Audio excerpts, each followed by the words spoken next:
So I'm Obey. And I'm Kieran. And this week we have our good friend, Mr. Kevin Blythe, with us. So, hey, where and when were you born, Mr. Blythe? I was born a long time ago, 1967 in North Carolina, little town called Burlington. So, how long have you been teaching for? This is actually my 26th year. I taught 1 year in the mountains of North Carolina, and then 10 years at Aberdeen Middle School, and then, 15 years here now. It's my first year in the SMA, though. Yeah. So how different is that? It still has its challenges. I think the biggest difference is I don't dread coming to work every day. But it's very challenging trying to come prepared every day to teach some of the brightest students in Harford County. But I've enjoyed it. Look forward to doing it many more years. I don't think I'll catch Mr. Chapman, but I hope not to catch Mr. Chapman. He's at 49. This is his 49th year, I believe. He decided not to go for the round 50. So you grew up in North Carolina? Yes, I did. What was that like? It's a lot more laid back, although North Carolina is catching up to this kind of lifestyle pretty quickly. There's a lot more open land, although Harford County's not too bad. The city I grew up in actually has gotten a lot more busy, a lot more traffic. But a lot of people think it's so much cheaper to live in North Carolina, but actually it's about the same. Yeah. The one thing I do like about North Carolina more than here is they have a whole lot more affordable colleges to choose from than around here. But Maryland's not bad. I still have to say, quite often consider North Carolina my home. But. So what was your childhood like? Oh, it was... we lived in the same house that my parents still live in, and I went to, I forgot, I think it was like 7 different schools from the same house. The closest school was maybe 10 minutes away, but then other times I would be like some of you guys in the magnet program riding for half an hour to ride into the city. So, yeah, it was kind of weird. They didn't do 4-year high schools till my junior year in high school. Back then it was a 9, 10, and then 11, 12. But yeah, it's weird living in the same place and going to that many schools. But, it was kind of nice. Lived in a neighborhood, ride bikes all over the place, and do things with friends, playing baseball in somebody's backyard or whatever. So that was kind of nice. So during your childhood, was there anything like, or I guess like maybe sports or music that like you just like it stuck out to you? I did do a lot of music. My church that I went to had choirs starting when you were, I don't know, elementary school or something. So I kind of did that and was able to. Music was in my family with my dad and my grandparents and whatnot. So actually, when I went to college. I got into a music group there, a couple of them actually, and one of them actually allowed me to go to Austria and Hungary where we went and did some singing around. They had what we called a winter term, which is basically January. One winter term we toured around in North Carolina and did some singing, but then I think it was my senior year we went across to Austria and Hungary. That was kind of fun. So I guess the music kind of stood out the most. I did some sports, but music is one of those things that you can do for a lifetime, so that's kind of nice. Which is kind of funny because we talked with Swift how much music took up. Yeah. Well, yeah. You can see that from his women. But actually, I sang when I got here. When I was at the middle school, I sang in a group with Mr. Brungard. Oh, wow. So that was a lot of fun. So did you start chorus in college or vocalist? I never was in chorus in high school. I actually did some madrigal dinner stuff with my favorite English teacher. Did madrigal dinners and got me into that. And then when I got to college, like I said, music was kind of something I enjoyed. So They had just a general choir, and then they had a chamber group that you had to try out for.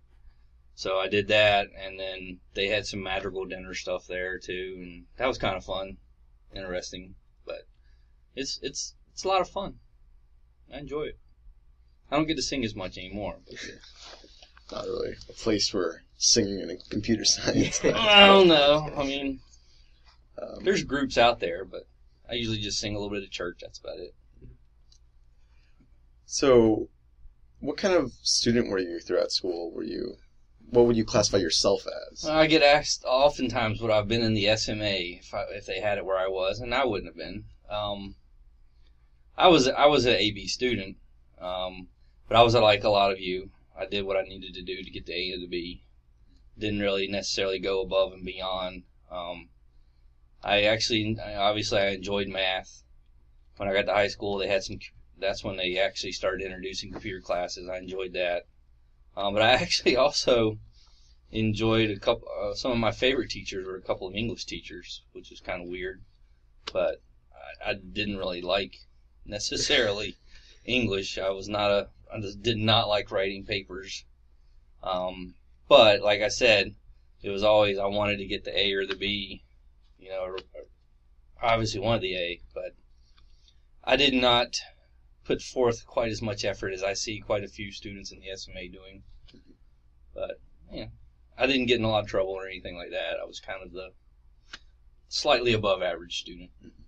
Yeah, which is, I know I'd probably classify as that, and I'm sure majority of...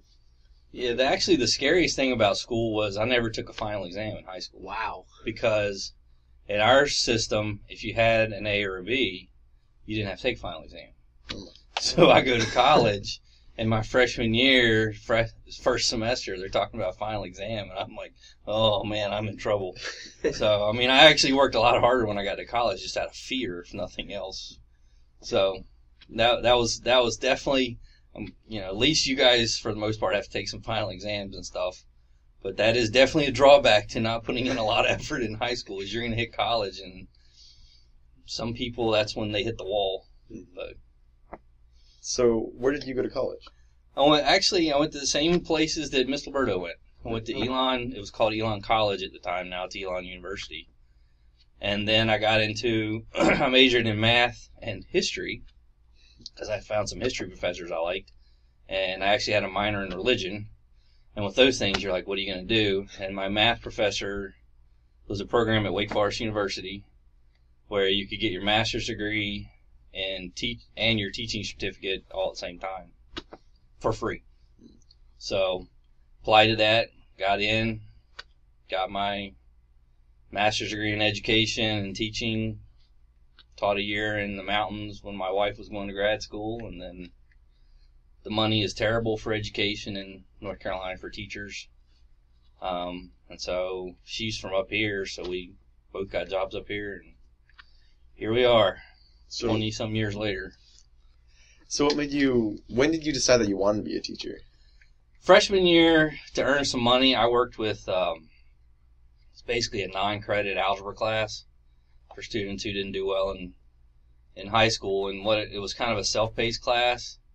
And so they had tutors or whatever in there. And so I actually got in there and enjoyed that, made some good friends in there, and kind of realized that it seemed as though a lot of students were coming to college not really prepared. And I thought, I enjoy math. I enjoyed working with them. So, and then the opportunity came along. I'm kind of one of those people, if the opportunity is going to come along, they kind of says to me a lot of times that, hey, maybe that's the way I should go. So I guess when the opportunity, between those two things, that's kind of how I ended up doing what I'm doing. I'm not one of those that from the day you could walk was like, I'm going to be a teacher. Yeah. So you just saw an opening and you took it. Yeah, it just happened. Swung with the flow. Yeah. Exactly. So you said during your first year teaching, your wife was taking grad school. So how did you meet your wife? At Elon. Freshman year, I dated another girl from Maryland, and that didn't work out, but I guess it was my junior year. she was friends with my wife because they were both from the same area, went to the same school and all that. And my wife needed to put her stuff in storage, and I had a pickup truck. So I was recommended to go help her move, and I did. And at the time, she talked way too much because she was nervous and was on caffeine. And so we did that. That was the spring, I guess, of my sophomore year. And then junior year, we kind of talked a little bit, hung out during winter term because she, being from up here, you don't go home a lot. So went to some basketball games, and then one thing led to another, and we started dating. Our interest in basset hounds kind of drew us together. I know that sounds weird, but she loved them, I loved them. We talked about that a lot, and well, one thing led to another. Yeah. Here we are. And as you guys know, you've seen the pictures, we have basset hounds at home. I don't think I've ever heard anyone get... One of the things that draw them together was their love of a specific animal. I know. Technically, the thing that drew us together was an ex-girlfriend. So. Yeah. Was she at the wedding? No. No, she and I that didn't go really well. Put it that way. So I know you do commentary for, I think, lacrosse, is it right? Some. So was that just something that also just happened? Well, it all kind of started with basketball.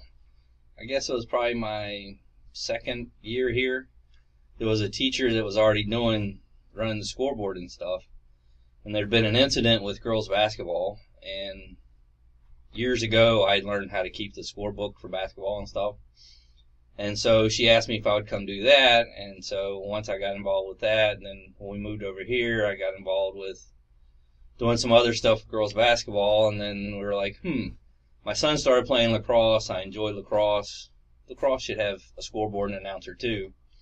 And so I asked, and they said, sure, why not?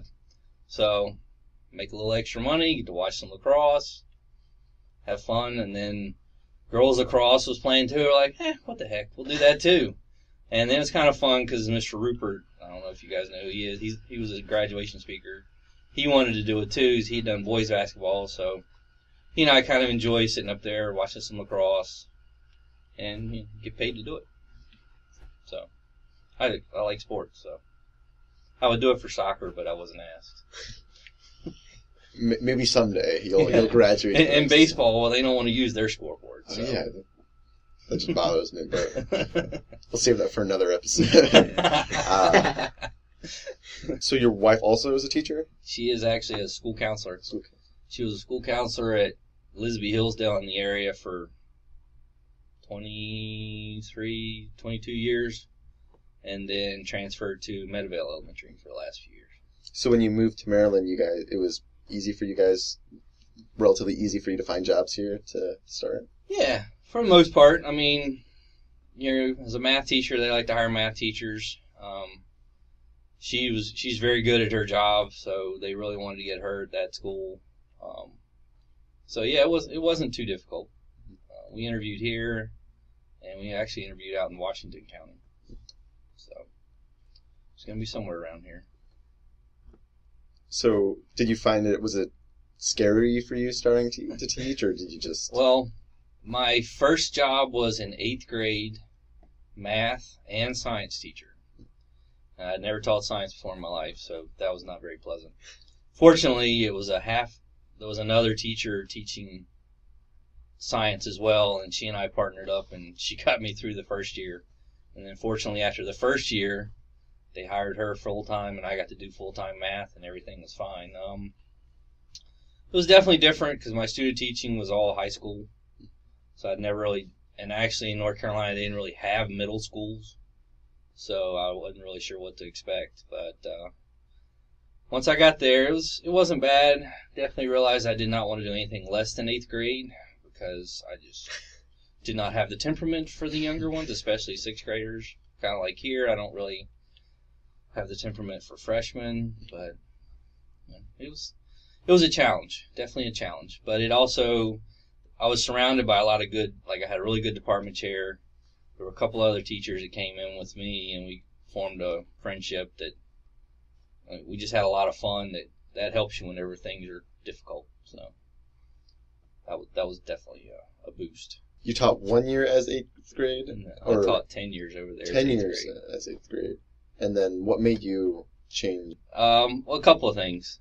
Some of the people that I had taught there for a while with, they were kind of moving on to other places for various reasons. And I kind of got tired of the highest level of teaching being geometry. And that was every so often. I wanted to teach something other than algebra and geometry and pre-algebra. So I applied here and I applied at Havre de Grace, and the position here came open, so that's kind of nice. Came in with Mr. Shrentitz.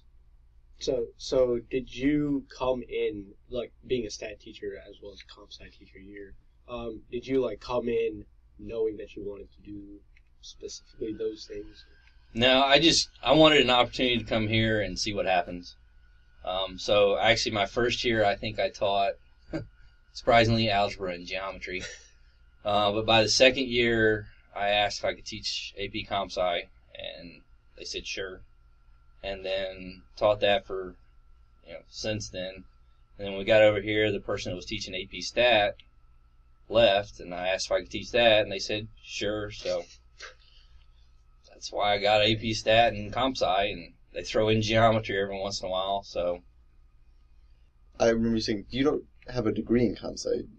Up until you taught it, were you doing it by yourself, practicing it, or did you just see that and go, I should get back into it? I like to mess around with computers. I mean, I took BASIC and Pascal in high school, and then my freshman year at college, I took Pascal.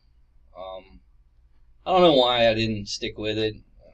I think part of it was because the first professor I had there just wasn't that good. But after that, I mean, I had always enjoyed working with computers, not necessarily programming, but doing different things with, helping people set up programs or fix problems or whatever.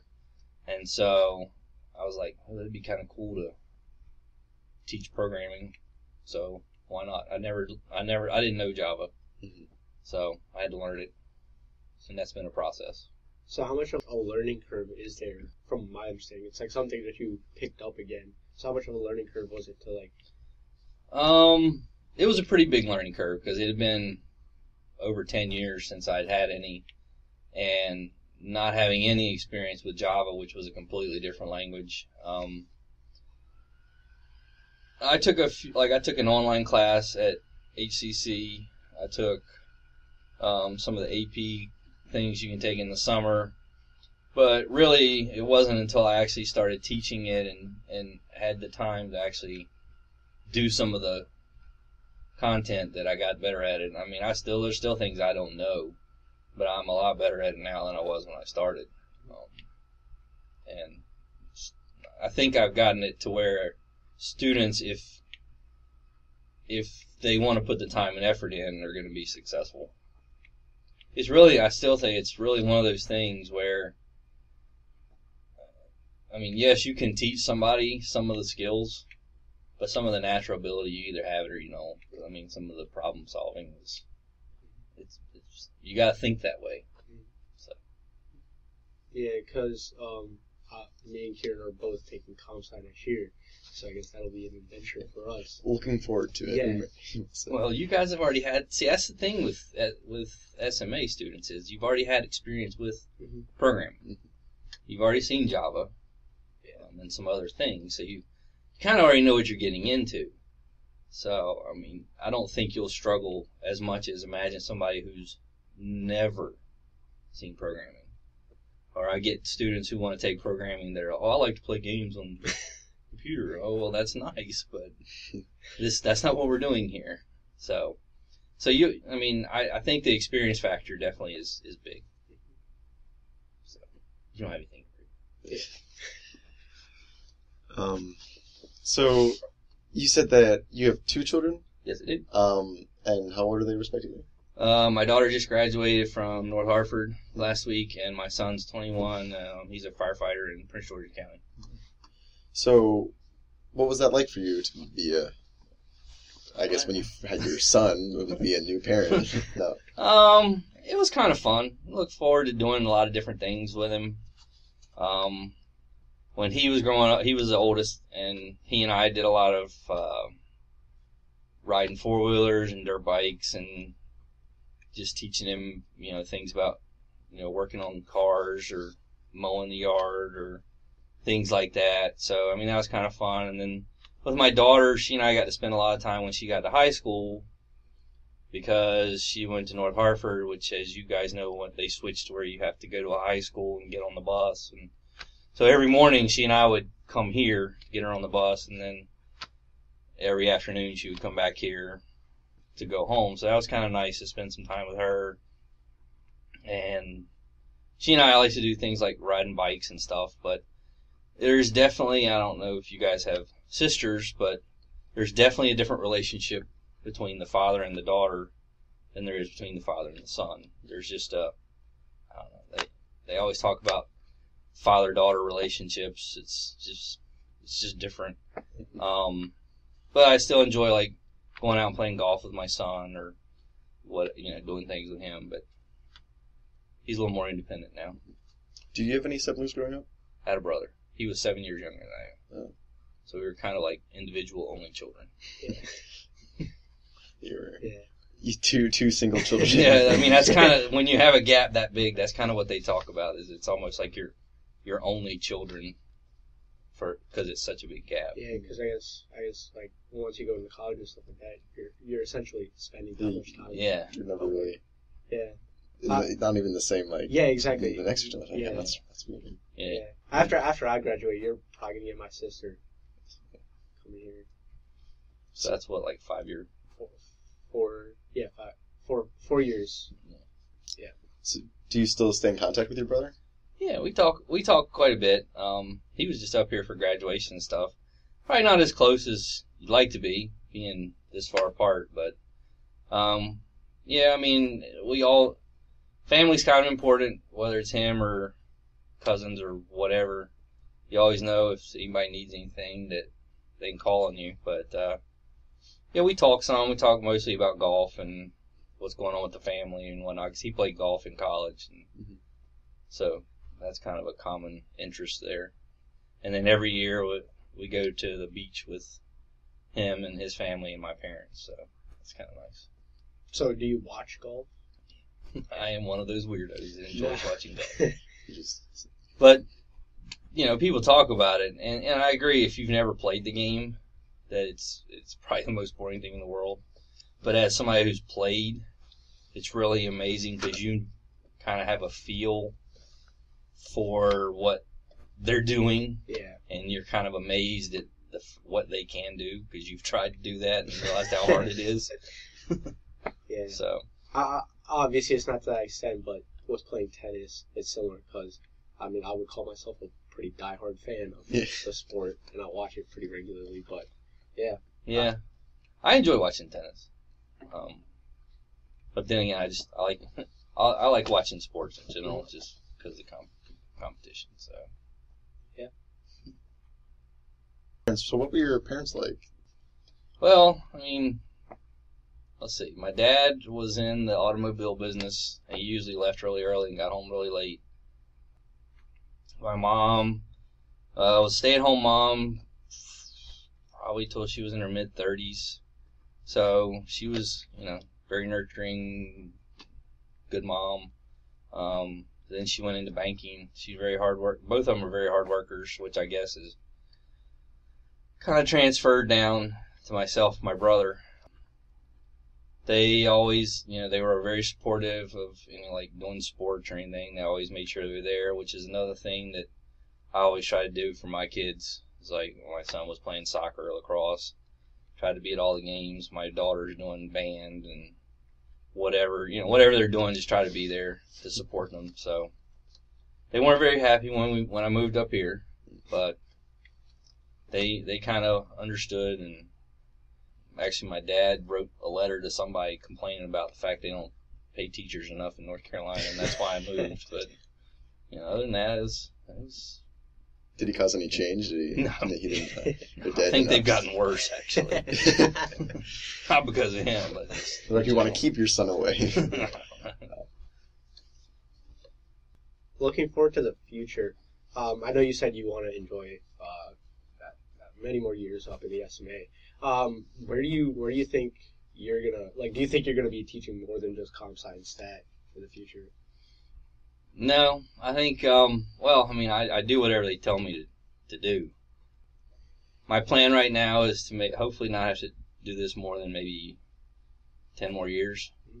That'd be about time to get my daughter out of college and grad school and whatever else, and hopefully get them both out of the house and have all the bills paid and all that stuff. As long as they let me stay in the SMA, I hope to stay there and do this.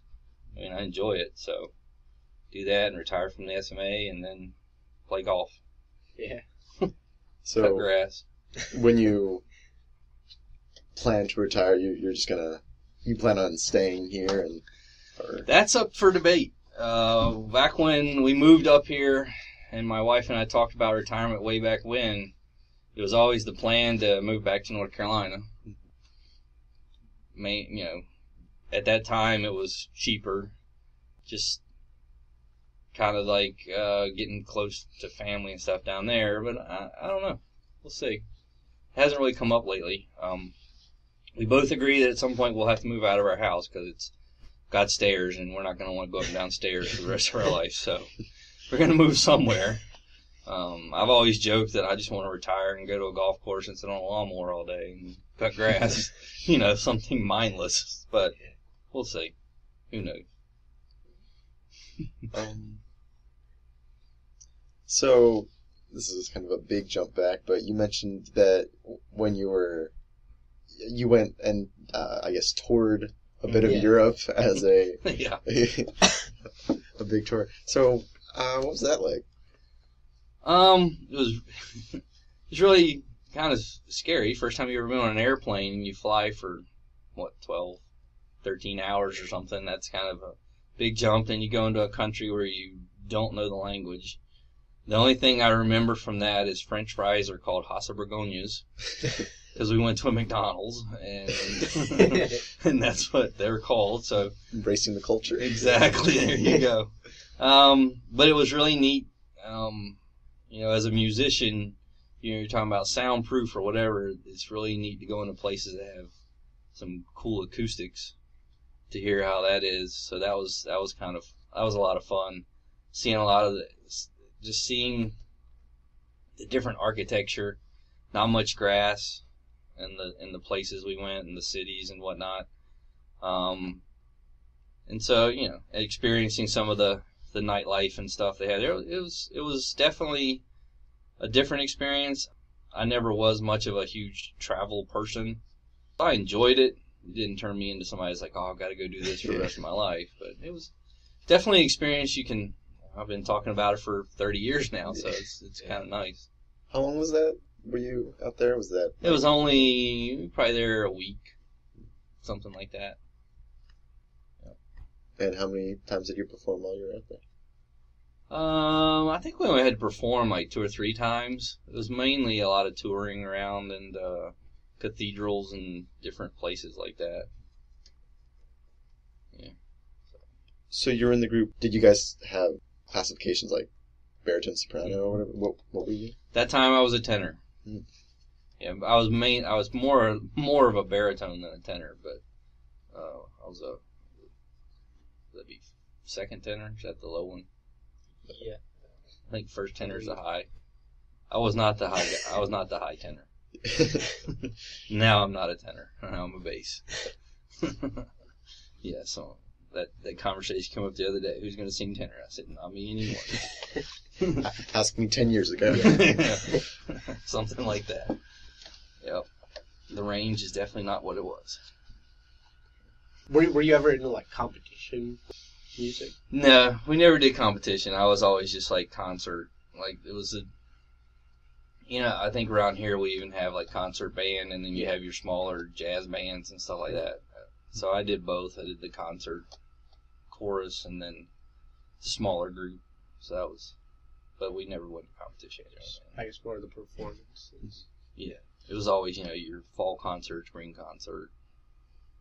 Christmas was madrigal stuff. Yeah.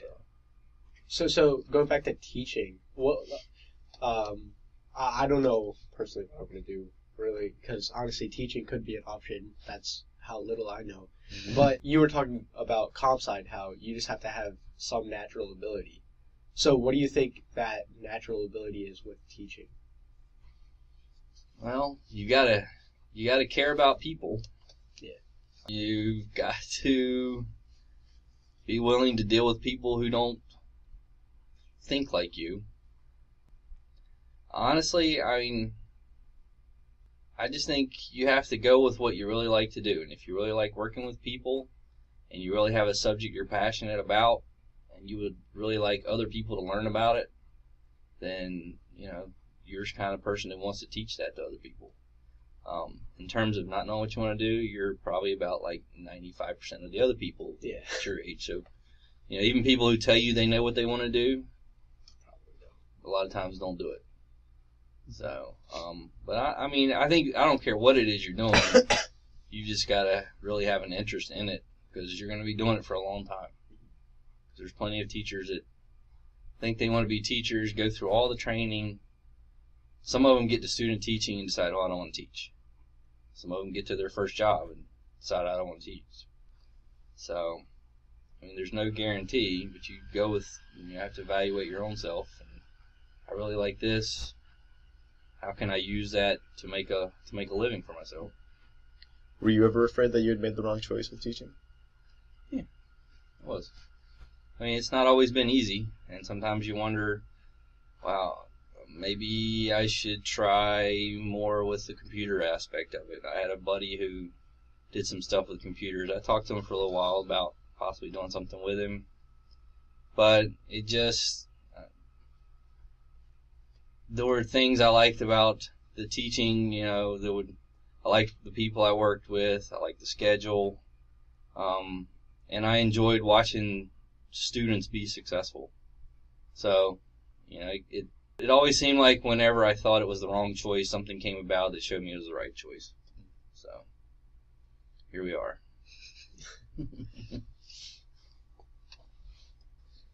So would you consider yourself in the midpoint of your career? No. I'm towards the end of the career. Yeah. Definitely towards the end. I just say that from the standpoint of, like I said, I'm not going to do a Mr. Chapman and teach for 25 more years. I think with any job, I mean, you look at firefighters and policemen, most of them are able to retire at 20 years. It's because of the stress that's on that job. That amount of stress weighs on a person, and after so many years, you're just not as effective. And I think, you know, the same thing goes with teaching, trying to put together lessons all the time, dealing with all the different things that go along with it. At a certain point, you just get tired, and you're just not as effective. I try to make changes in my career to reignite that passion, and that's kind of, you know, when I moved to the high school, that was something that kind of reignited me, and then being able to move to the SMA is another thing that kind of, you know, so you try to make those moves. Now, if I get to the point later on where, once again, I need to make a move, and there's a move that I think I can make that would reignite me, then sure, I'll keep going. But short of going into administration, which is not something I'm interested in, there's not really much else to do. Yeah. I mean, the SMA, where else are you going to teach where you get those kind of students? So that's why I would say this is probably the last stop. For however long they'll have me here, I'll stay. Is that scary? No, it doesn't really scare me. It just makes you kind of wonder what you're going to do afterwards. When you spend every day for 25, 26 years getting up every morning, and your day's pretty much kind of laid out for you for a while, then you're going from that to you can get up whenever. Now, you know, at first it'll be kind of cool, but then after that, you're gonna have to find things to do. Like my wife and I have always said, when we retire, we won't quit working. We'll find something else to do. So, I'm kind of looking forward to it. So I remember when we were talking with Mr. Chapman. He said he had always had a routine every single day of his life. Is that something that you're big on? Mm-hmm. Definitely into routine. Sometimes it comes across I can come across as, for lack of a better word, rude when somebody comes and tries to change something at the last minute. And it's not that I'm trying to be rude. It's just that I'm a very routine person. I get here usually, not in these days I don't, but usually between 5:30 and 6 o'clock in the morning. Turn my computer on, get ready for the day, plan things and whatnot, and then just have a routine for getting things done during the day. And that's why summertime's kind of interesting. You don't have that routine. Sometimes it's not as much fun as you think, but you just have to change to get a different routine. But definitely a routine person. What do you do in the summers? Well, from like April to October, I cut grass too. I mow like 5 or 6 yards to make a little extra money. Summertime, sometimes I do that. Most of the time it's doing projects around the house that you don't have time to do during the school year. Sometimes it's projects I choose. Sometimes it's projects my wife chooses. This summer, plan on told my son I want to play golf with him every week. I want to do something with my daughter every week, like bike riding or something like that. Usually I try to maybe read a book or two. I'm not a big reader, but I'll usually find a book or some kind of mystery or something to read. But a lot of times I just get in bad habits of sleeping late, staying up late, sitting around watching TV, especially when it's really hot outside.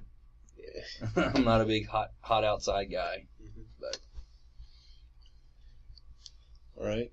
You said that your son, he was a firefighter? He is. Yeah. Is that his life plan, or is he just trying to do that for a little bit? That's what he's doing right now.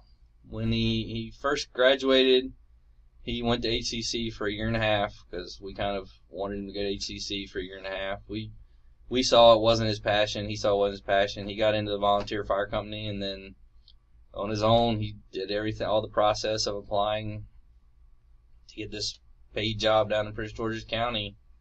And he was, I think, the only person chosen from Harford County out of like 5 or 6 of them.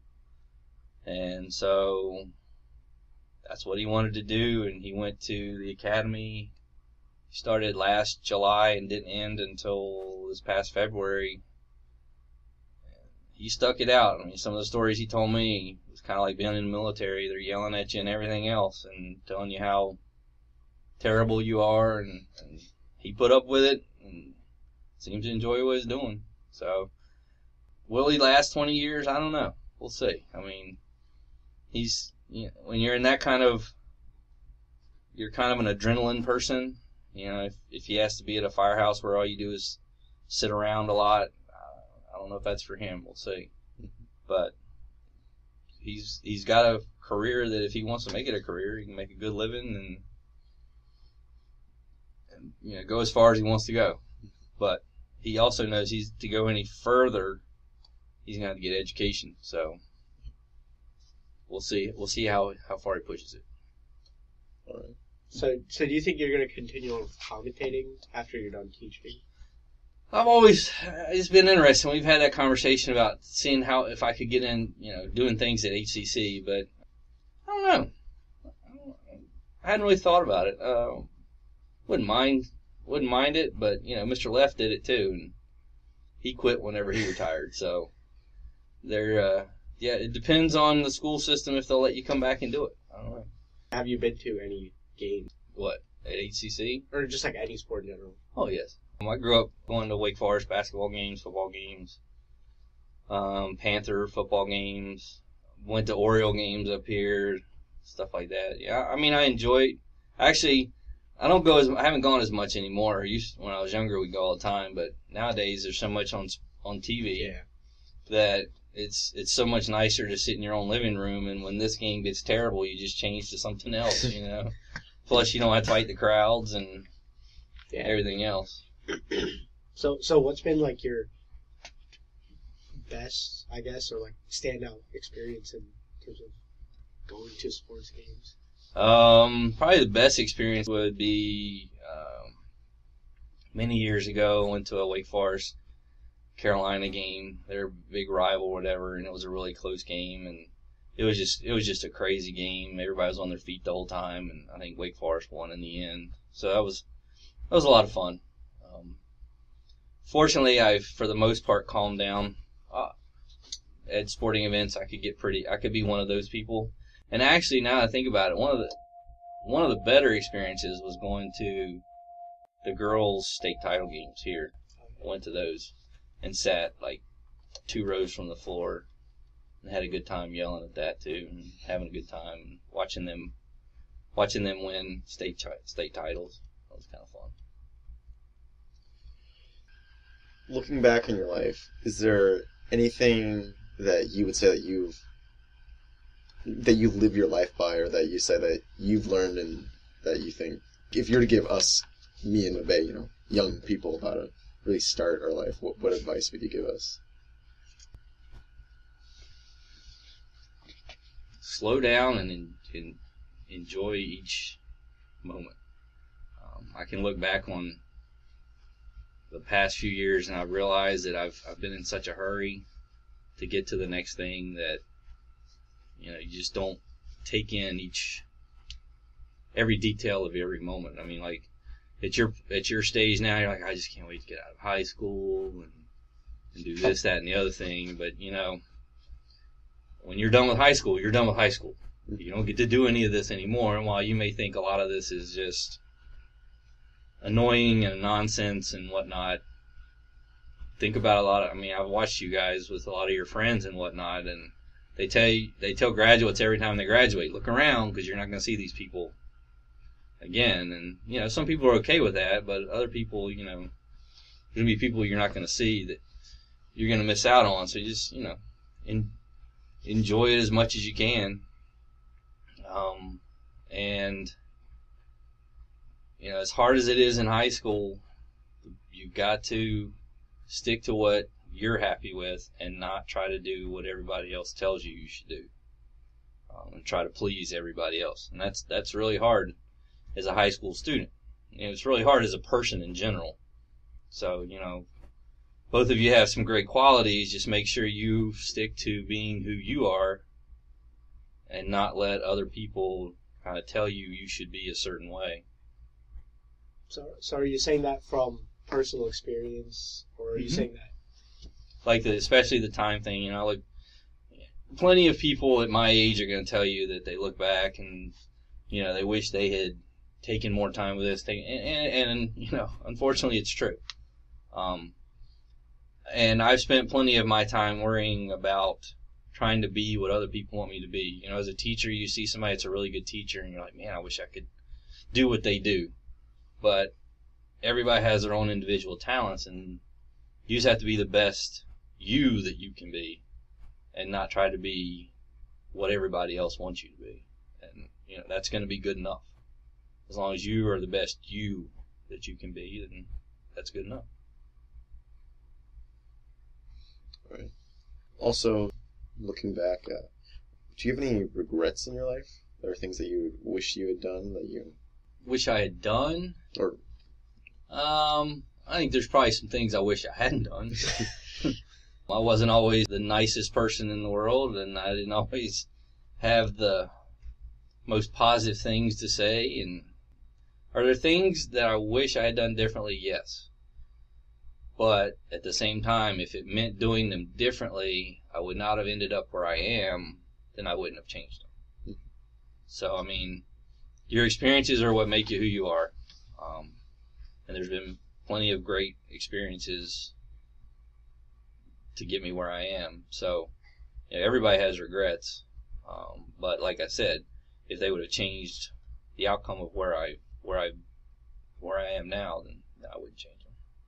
Yeah, I think that's been a common theme that we've seen. Is a lot of people are more than satisfied with where they are. Right.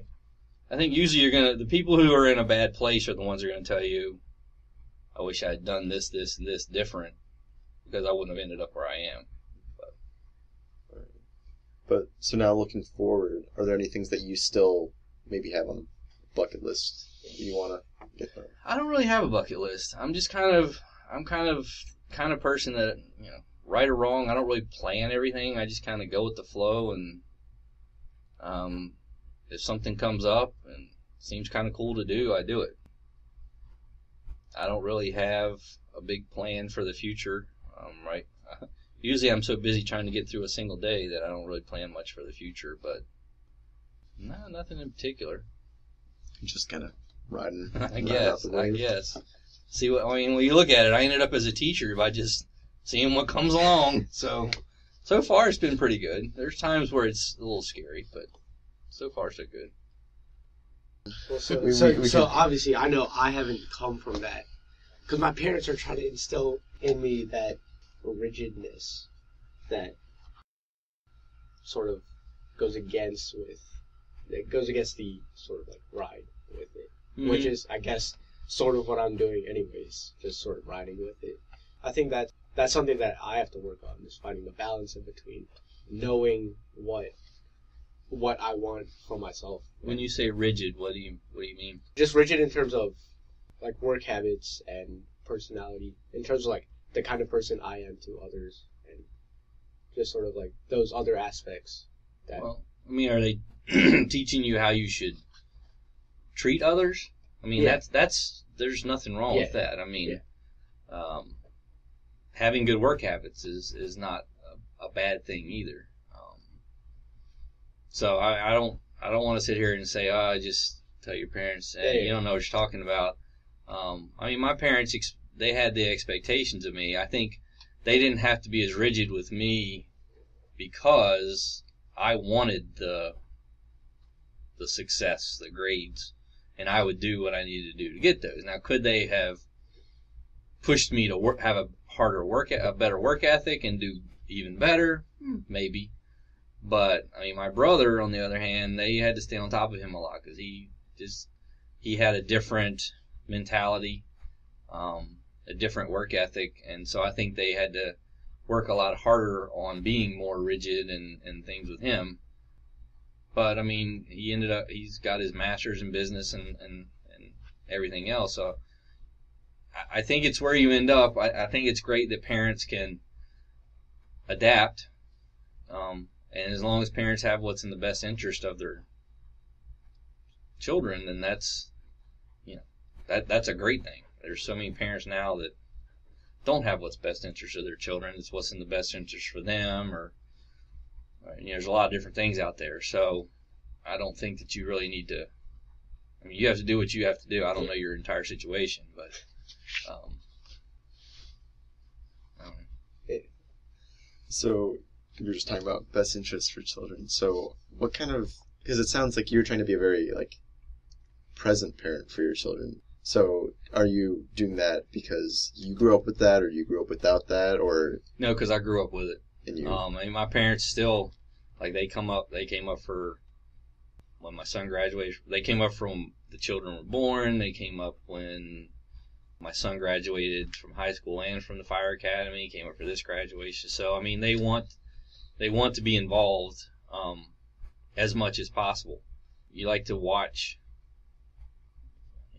I enjoy watching my children grow. They enjoy watching what I've done. They enjoy watching the grandchildren do things. I think it's how I was raised, and I hope that's how I am from now on. My wife, she's there, but it wasn't quite the same way. So I think it's definitely how you're raised.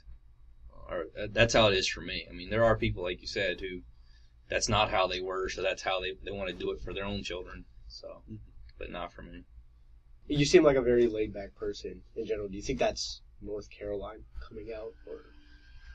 Could be. I don't know that everybody would agree with you in terms of being a laid-back person, but I'm glad that comes across somewhat. I don't know if that's a good thing or a bad thing for a teacher, but could be. Yeah, I think there's definitely a stronger sense of being more laid back in North Carolina. But I just want to put out there, if you think I'm laid back, you should meet some of my relatives. Talking about laid back, they're on their own time. A whole different plane of laid back. Oh my goodness! You want them there at 11, you have to tell them to be there by 10. Now that your children are growing up, are you looking forward to someday being a grandpa Blythe? Sure, I would. I enjoy that, but I'm not the guy who's going, oh, you need to get married and have grandchildren and all that stuff, you know. Going with how it typically is. If it happens, it happens, and I'll have a good time with it, but I'm not going to tell them to. But the interesting thing, going back to being involved in your children's lives, is now that they're moving on out, it's just interesting to my wife and I, a lot of times, are kind of like, we've got all this free time now because we don't have, I'm not going to the band thing or going to the watch lacrosse or doing this, that, or the other thing. So that's going to be another interesting little challenge. Or, it's only the two of us for dinner. So what do we fix for dinner? We're used to fixing for whatever. So it's going to be an interesting little challenge. Mm-hmm. So I guess that's the next thing that you have to end up going with. Mm-hmm. The next chapter of your life. Yeah, we're going to have to actually find things we like to do together. So used to doing whatever the kids want to do. Do you think sports games are going to make a return? Maybe. It might. She's shown a little more interest in it. She hasn't shown much interest in it in a while, but possibly. I'm not sure what we'll get into, actually. Yeah, just about. All right. Well, so since we have like a little bit extra time, is there any last thing that you want to say? Like maybe another more advice, a story that you think really sums up how you live your life? I'm not a very good storyteller, unfortunately. I did not gain that from my family, who likes to tell stories. I really enjoyed this year at the SMA, and I don't know if this is what you want to hear on a podcast, but I've enjoyed having both of you as students, and I really think this is kind of a cool thing you're doing. Yeah. I hope I didn't screw it up too bad, because this is definitely not something I'm used to doing. Oh yeah, it's something that's like everyone says. Yeah, like they'll like come on and we're like, okay, and they're like, I hope I didn't ruin it. They're like, I hope me talking didn't ruin your podcast. And we're like, oh, that's kind of the idea. You want people to listen to what you're doing, so. Well, thanks for being on. on. Sure, I enjoyed it. All right. Well, again, I was Kieran. I was Babe. And we had Mr. Kevin. Yo.